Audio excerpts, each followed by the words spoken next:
Kui ma alustasin fotoga, siis ma tegin päris palju ka, ütleme, sellist tellimustöid ja igasuguseid asju olen teinud, et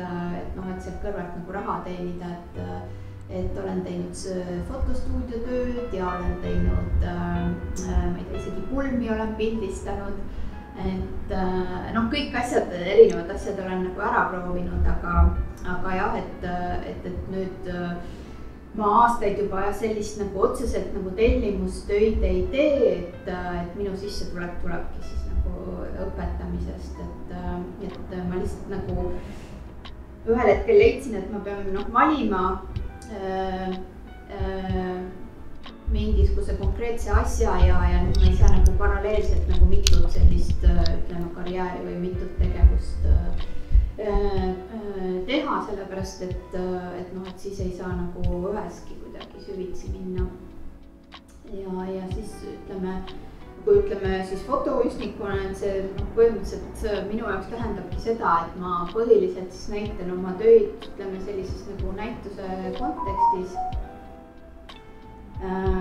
Ja selles osas on mul olnud päris selliseid huvitavaid võimalusi, et nii Eestis kui välismaal oma töid näidata ja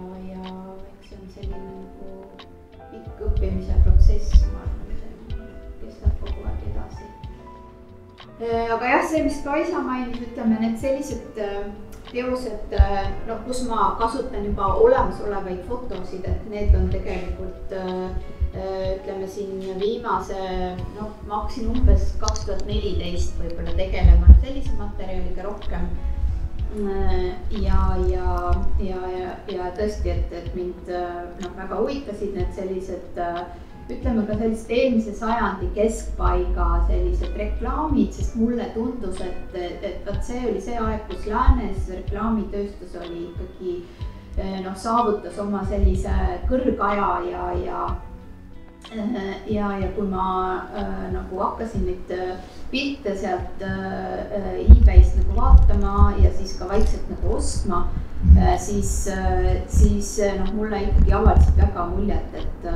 millisel tasemel need asjad on tehtud, kui läbimõeldud on kõik need detailid reklaamidel.